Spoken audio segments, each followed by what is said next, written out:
I think because as I was navigating through my career, I found a lot of places where I wasn't happy.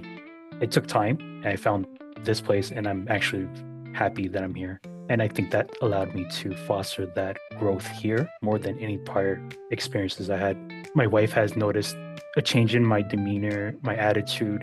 I've been a more positive person, a bit more confident. She says I speak differently, I speak more confidently, and she sees that. And so she sees the positivity, and that carries over to my children because I'm also learning to you know, practice these types of skills that I'm picking up here.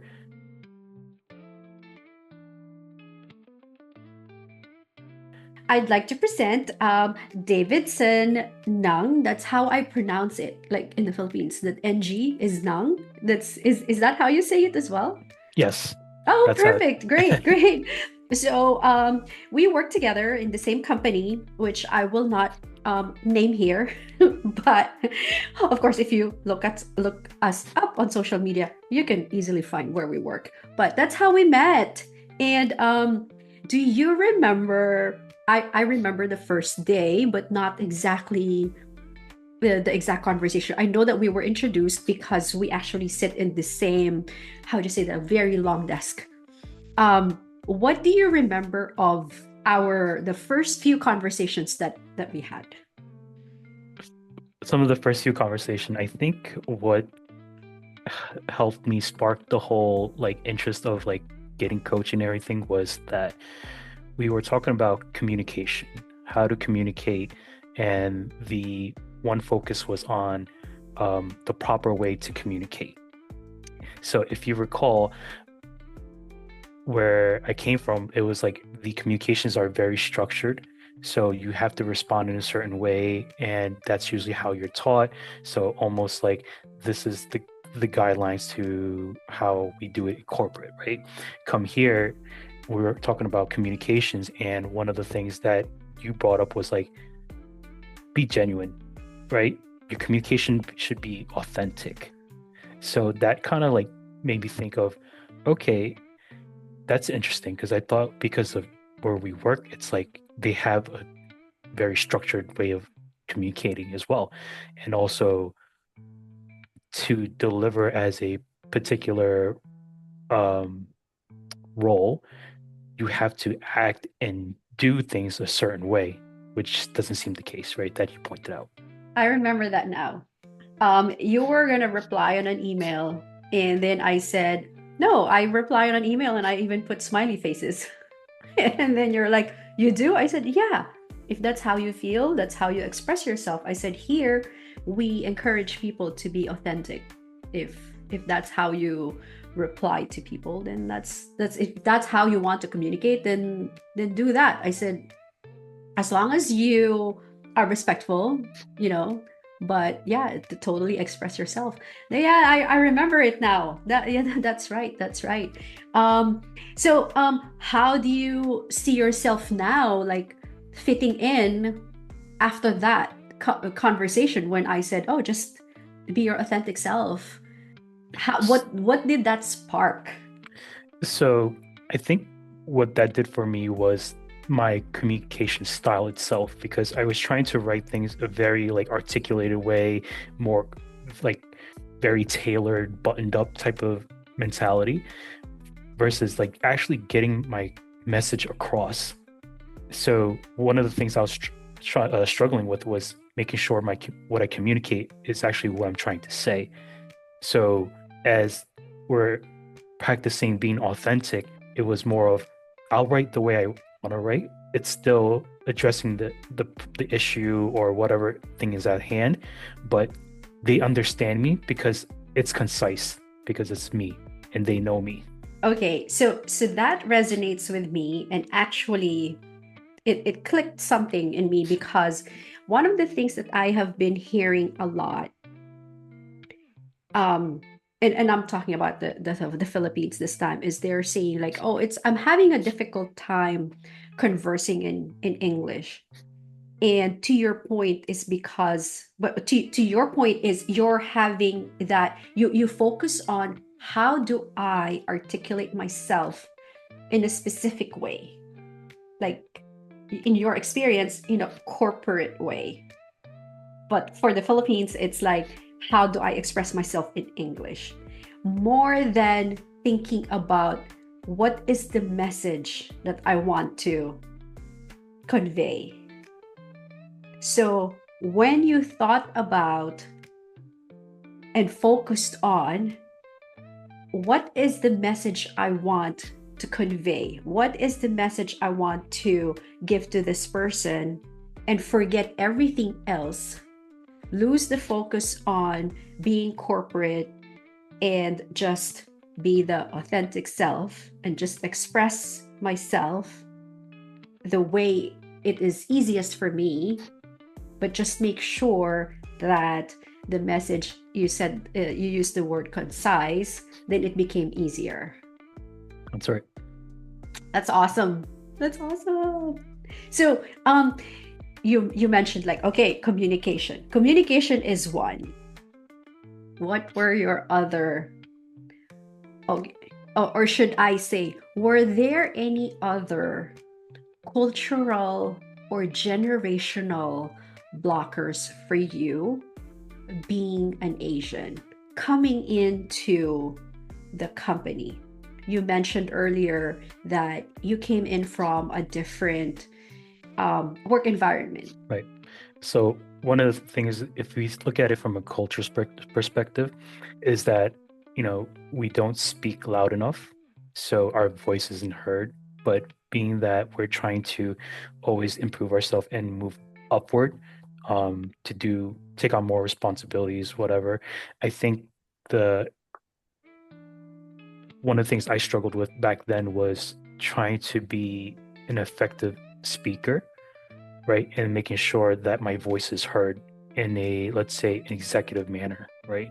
Well, when you say we don't speak loud enough, So what? when we say we don't speak loud enough, is that when there's, let's say, a room where it's a meeting, sometimes we hold back what we want to say, or we don't share our opinions um, because of culturally, usually the leaders would speak, and then those that work for them usually hold back, right? Because it's a matter of hierarchy system. So you say culturally, how was that for you personally? Like, how would you say it's culture for you? So What for was me, your it's personal experience? so like, let's take it a step where we're saying in a family setting, right? When Mhm. your parents would speak, you're not allowed to challenge them. So then that's kind of ingrained into our culture, where if a manager speaks, you don't challenge them. Whereas work does promotes you to challenge them, because they like when people think outside the box, and they also like when people have a different take on certain things that can spark different ideas. So what I'm taking from you is that culturally, when you speak up, it's equivalent to disrespect. And you Right. were brought up to say that, so when someone speaks up, when someone is talking, you should just like listen, not say anything, and just take in whatever it is that they're saying. And especially if they are of authority, you will just have to agree, because if you say something, that's a sign of disrespect. And so you cannot disagree. Right. And so that was a barrier for you. I think so, because I couldn't determine when and where was the right time to do so. And that always held me back, because that created also like self-doubt, right?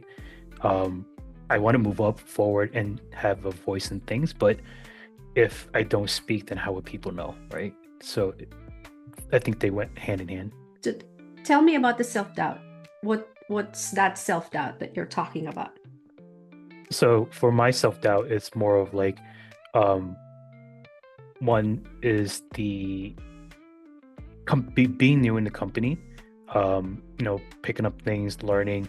There's a culture already here that usually majority of the folks are here with tenure. Um, so trying to step in a new space and trying to be able to um, let's say, have valuable input while maintaining the company's culture, right? So you were aware that you are new, That's right. very self-aware that you are new.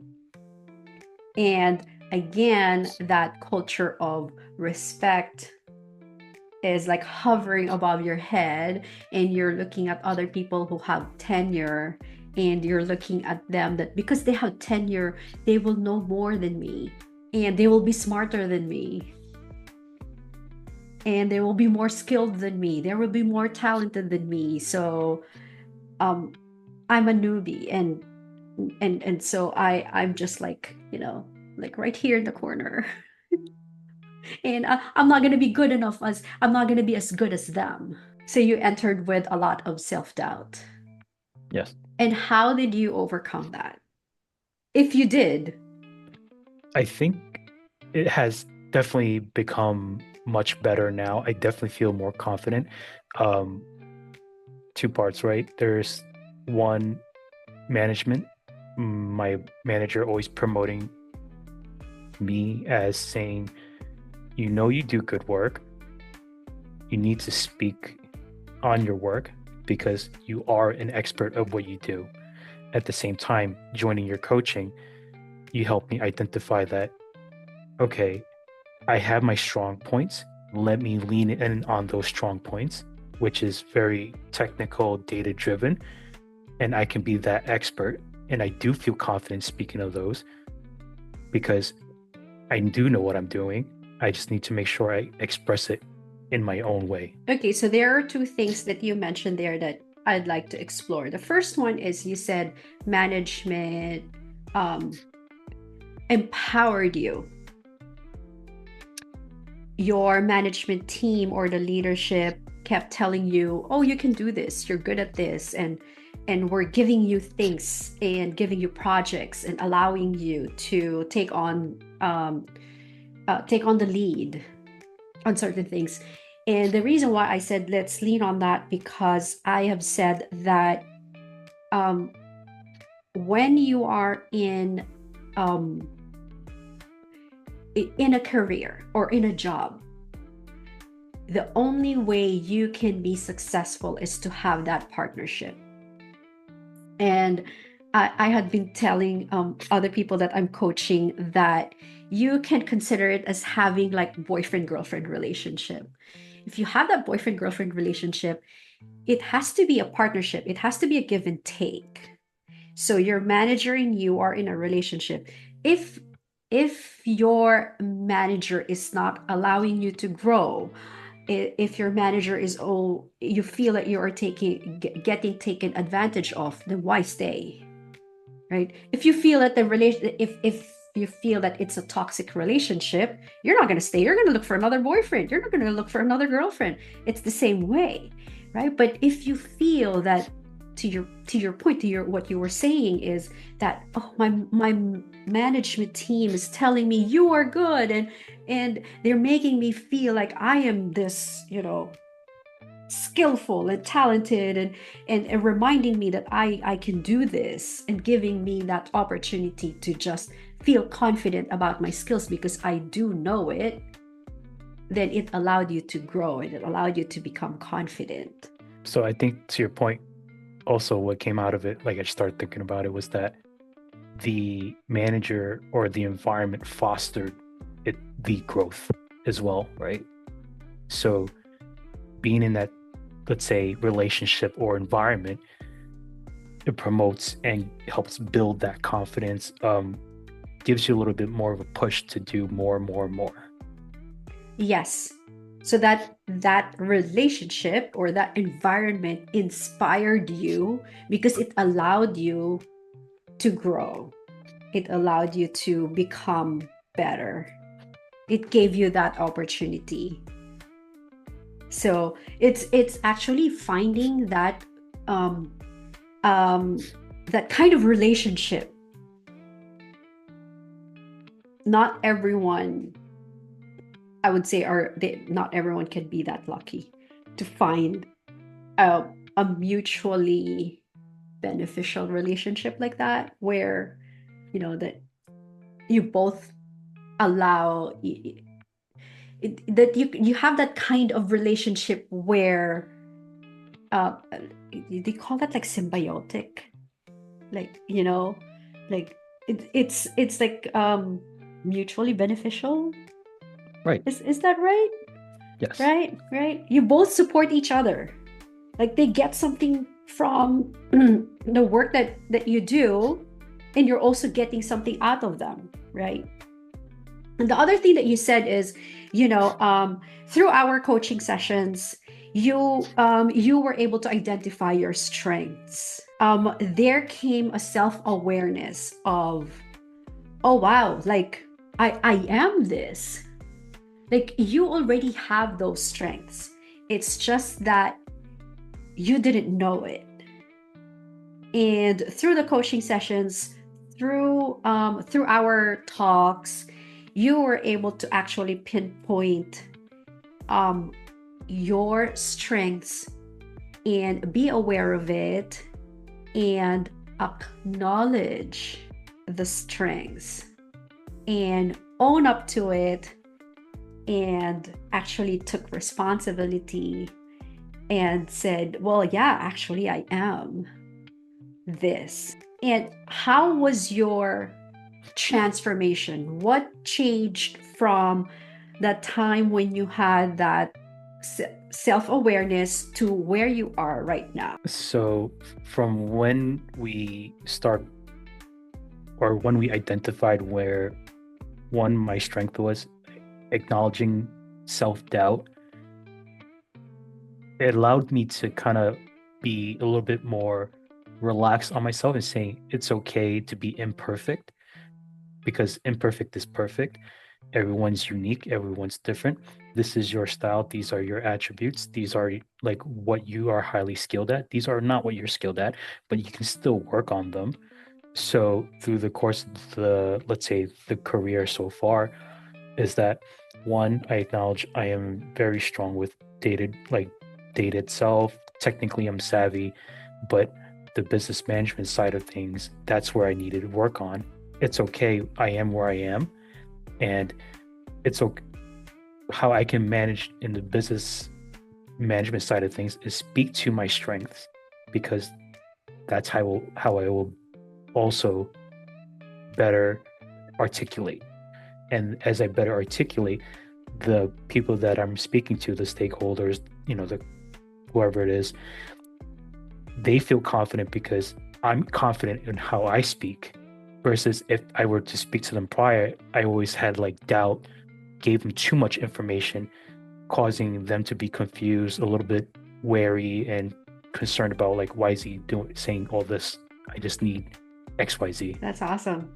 That's great. That's great. So we talked about cultural barrier. Like, what was it being Asian that you felt like hindered you? Well, let's do the opposite side of it. Is what is it about being Asian that you feel made you unique, and like something that you can be proud of and say put you in a different light than others? So for, let's say, on the flip side of things, being Asian allowed me to, one, definitely stand out from, let's say, the demographic norm, right? Mm-hmm. And it's okay to be different. Mm-hmm.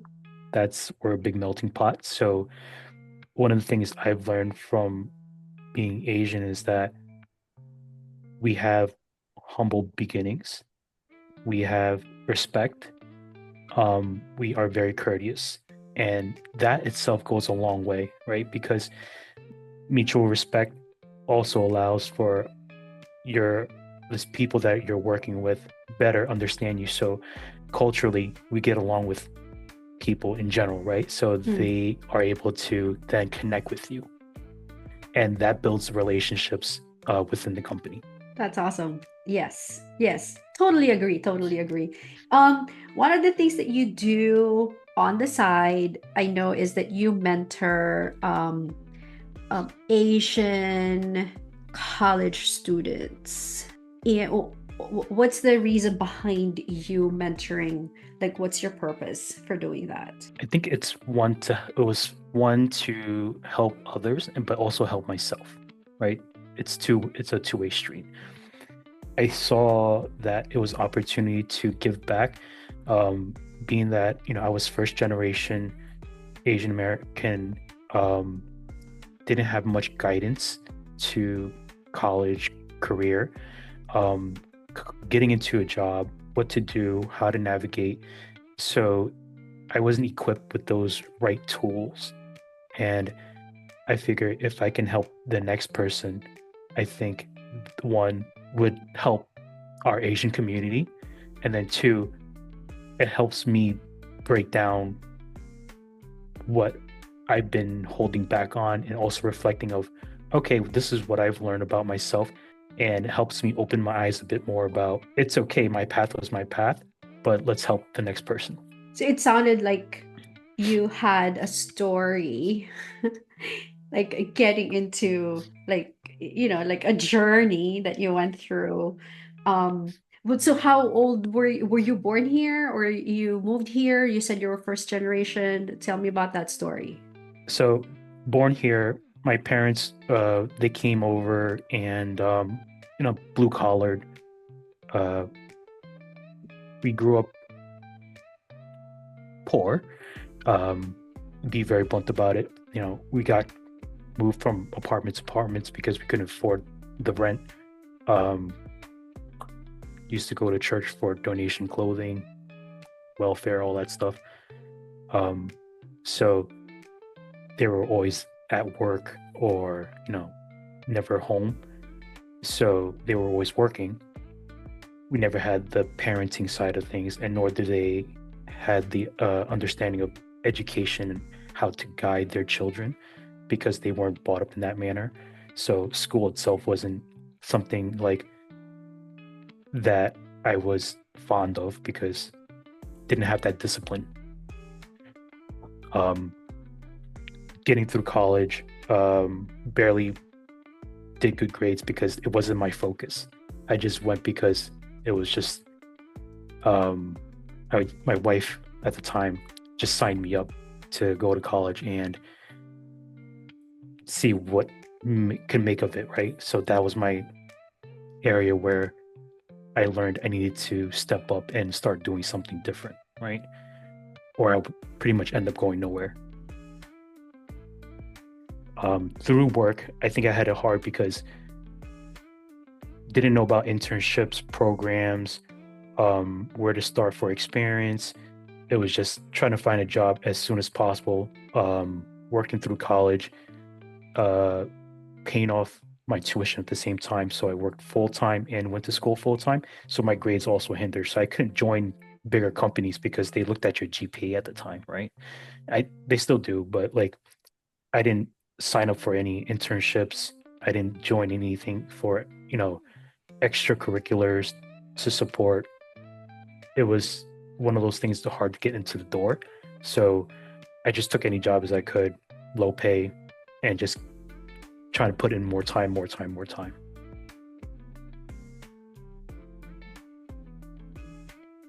If you are gonna sum up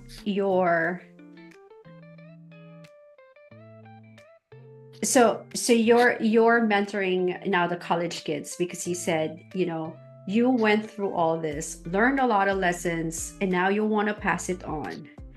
If you're gonna sum up a lesson that you want to pass on to these kids or even to your kids, it's just like a one sentence or one lesson, what would that be? A one sentence to those. Accept yourself, be different, and go against the grain and do what you want to do. Learn what you want to learn. Go into the educational career that you find that will make you happy.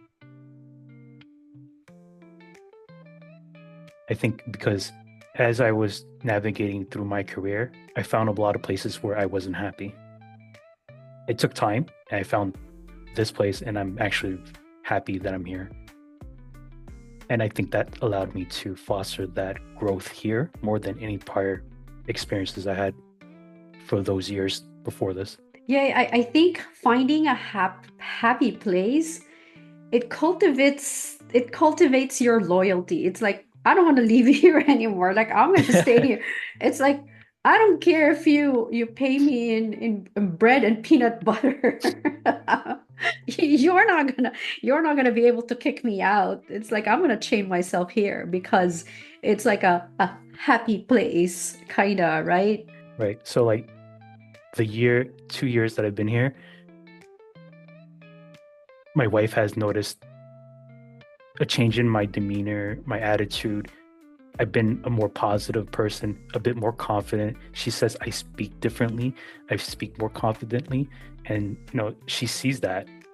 And of course, right, because who you are here also bleeds into who you're at home. So she sees the positivity, and that carries over to my children because I'm also learning to, you know, practice these types of skills that I'm picking up here, and they're good skills, right? So passing them along, articulating certain things with them, communicating with them a certain way, because I'm still myself. I'm trying to communicate in that manner. So it's a win-win. That's awesome. Oh, well, you know what? I have to go back to, you are a unique blend of all kinds of Asian. So tell me about that. Right. So my father he is half Filipino, half Chinese, and my mother's half Vietnamese, half Chinese. They met here both in Jersey City. And sorry, the computer shut down. And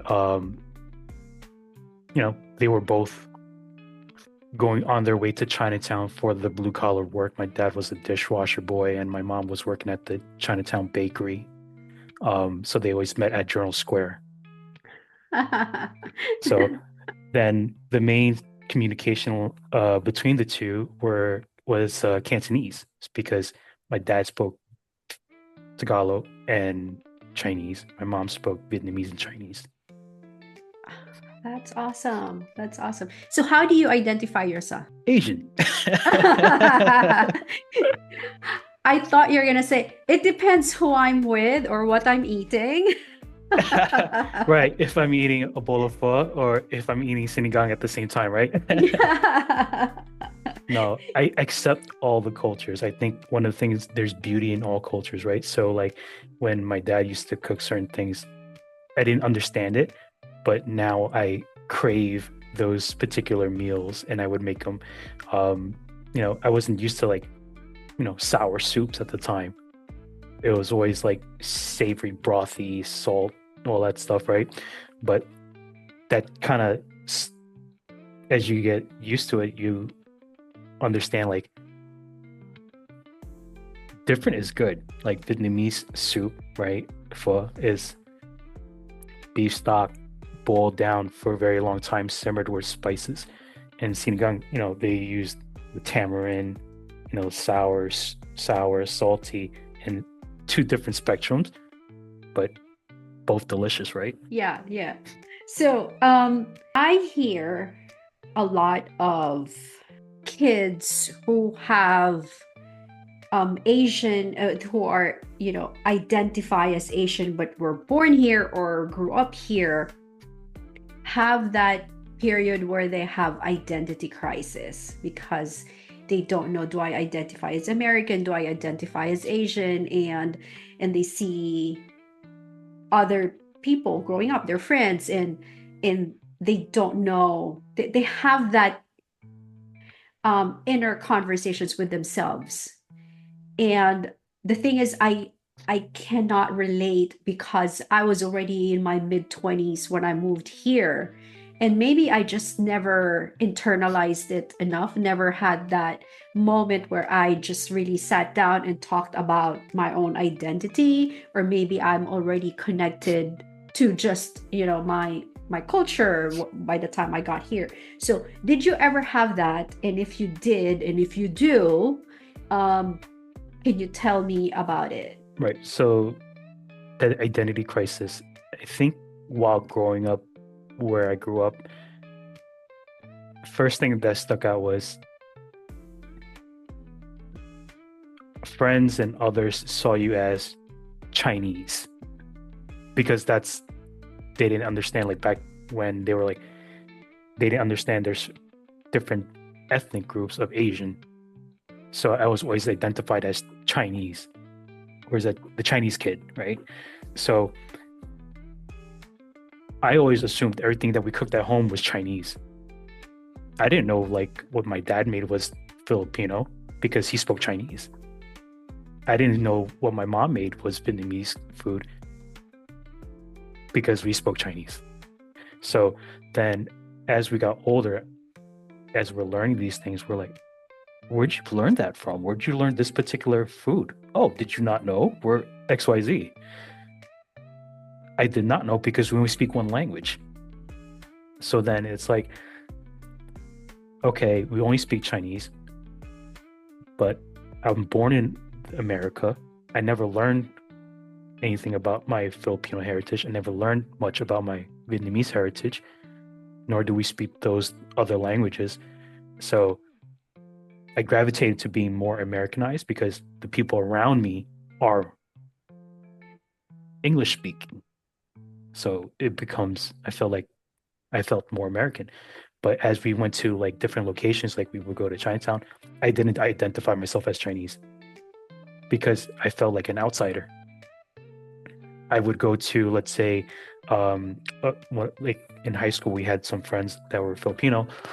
I would go to their place and I would never be able to speak in that language. And then you see the moms trying to talk to you, like, oh, you're Filipino, right? I'm like, part that you never learned it. So then it's like that part where they say you never learned it. It's almost like, okay, who am I? So that was, I think, some of the bigger identity crisis because am I really part of that culture if I don't speak the language? So what were the steps? I don't know any other word right now that comes to my mind. Like how would you deal with that now?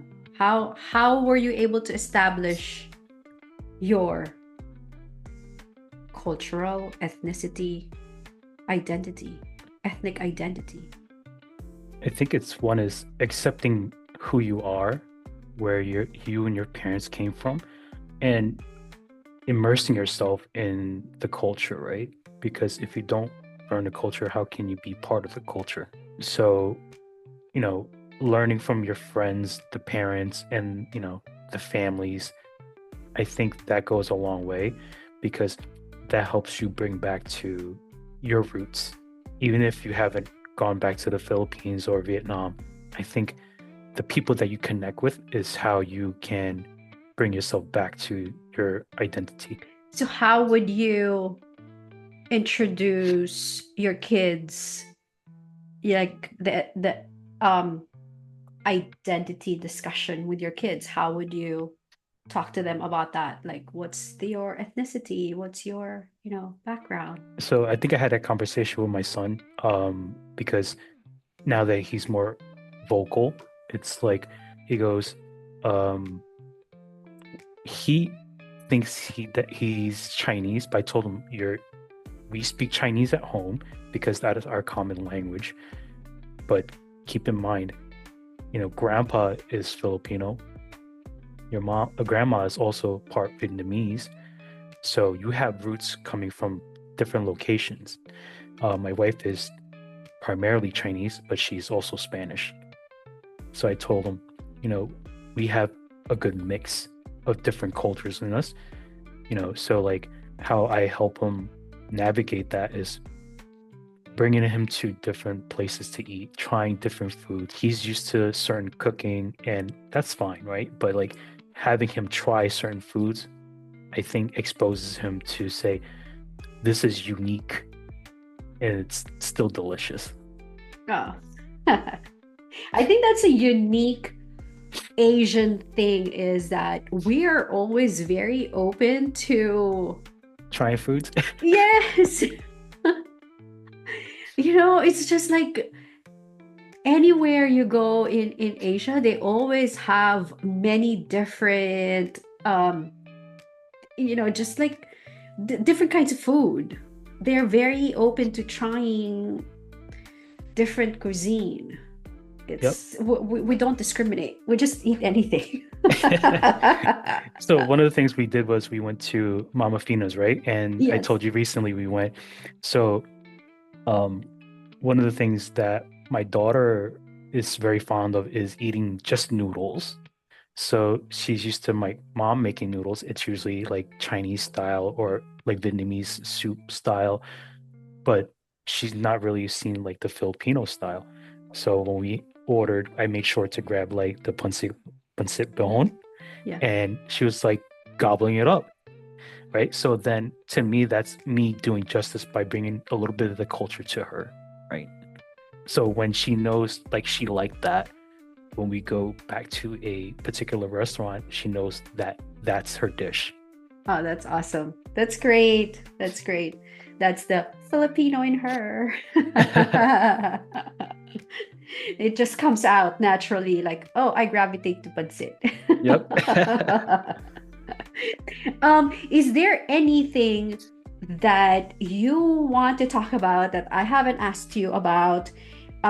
More about, I guess, being Asian, the challenges, what you are proud of, because our target audience are going to be Asian professionals about coaching, about career, about life, and navigating all of that difficulties. I think one of the things would be well brought up and do justice was if you recall that conversation we had about um I think I went to the Science Museum in New York by Central Park. On our way back, we were walking and you know, we were greeted with racial discrimination, right? A gentleman walked past us saying, "Move over," off from as we were walking with me, my son, myself, and my daughter. And I told him, "Excuse you." And one of the things, as we were going back and forth, uh, he says, "Go back to China." And that took me because one, I'm not from China. I'm from the US. Two, you don't know anything about my cultures or my ethnicity. And then three, standing up to people like that because I had my son and my daughter with me, and I don't want them. I want them to understand to stand up to people that make these comments, and it's not okay. The U.S. is wasn't, it's a melting pot, right? You're you were here, that's fine. You're welcomed here in the U.S. So is everyone else. So where did you get that like assumption that I should be going away and going back to China? So I think speaking up about our culture, yes, I have roots there, but what bothered me was like, I'm here. I'm making my stamp here in the US, here in America, with my kids, my family, doing what everyone else is doing. So what gives you the right to make these racial comments? What was the conversation you had with your kids? More so with your son because he's the one who is older and can understand more what happened on that day. So as he was watching, right, the thing with that was he saw, I think it was more of what he saw versus what I said, right? So I think he saw one, his father standing up to people that were, or the person that was saying something negative to him because the person was addressing him, telling him move out the way. One, as a father, as his protector, but two, he saw that what the racial comment triggered in me, made me go pretty much above and beyond, was not acceptable. So when we had that discussion afterwards, I was like, Yes, we're Asian. We identify as Asian, right? And something you do not feel embarrassed about. We're unique, we're different. Yes, we're not the same, but that's okay because that's why we're here. So what I tell him as well is like because he's in a school that the demographics is very smaller with the Asian community, that do not let people make fun of you because you're a minority. But also in that incident, which I have to say to mention that it happened unprovoked, right? Um, it also gave you an opportunity to show your son how you are as a father, that you would protect him. And it goes beyond just because it was a racial slur, racial attack that was unprovoked. It's that you will step up and be that protective father and will protect him and your daughter at any cost. Yep. So he understood where I was coming from because he didn't understand why that guy said that to him to move out the way, and then he went on about ranting.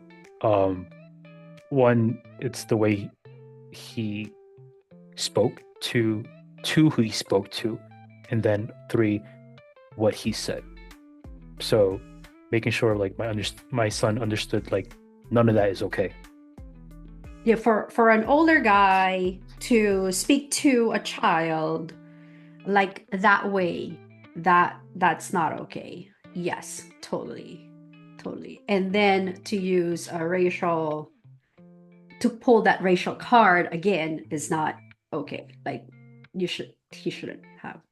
So yeah, totally agree. That was very uncalled for. They shouldn't that person shouldn't have. But it was a very good learning moment, but I cannot oh my God, I cannot put myself in your position. Like I don't know. I don't know what I would have done because that just listening to you, remember when you were telling me on that day, I was getting very emotional because I was like, oh my God, like I would never have thought that those things still happen, but they do. And it's hard when it happens to someone that you actually know, because you would always think that, oh, that's just, in the newspaper, like, and maybe it doesn't happen and you just see it on social media. But to hear it from someone that you actually know and that it still happens, it's hard. It's hard. So I can't imagine how you must have felt right at that moment and how long it took you to process that emotion, like for many days, because I'm sure there were like tons of emotion and tons of thoughts, like how do I feel, what's the concept, what's the word, what how do I identify, what is it that I'm feeling, and then it keeps playing back in your head, like I should have said this, I should have said that, or things like that, like Right, because like the statement itself was almost like you're not almost like I felt like I was like a second class citizen. Like you're making me feel not human, right? Because you're putting me down a bar.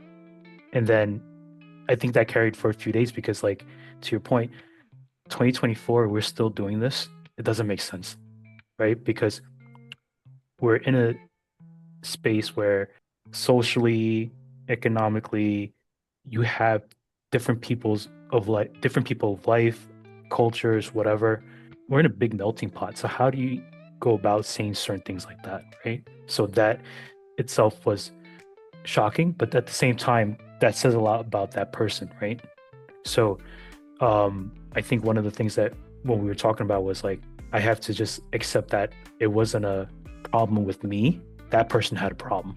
I was just I was just about to ask, how could you turn that into something positive? And then you just say that, like like I don't have a problem. That person has a problem. That is a perfect statement to reframe your mindset to get over it, because it will just keep playing in your head. And for you to put it in perspective of saying there's really nothing wrong with me, there is something wrong with that person. That speaks to your emotional intelligence, that you are able to process it in such a way that you are giving yourself that space to, okay, let me figure this out. Let me figure out what just happened. Let me have this discussion with my son. And then after you have settled down, you are able to put it in a perspective of, he has a problem. I learned what I need to learn from this, and now I'm gonna move on.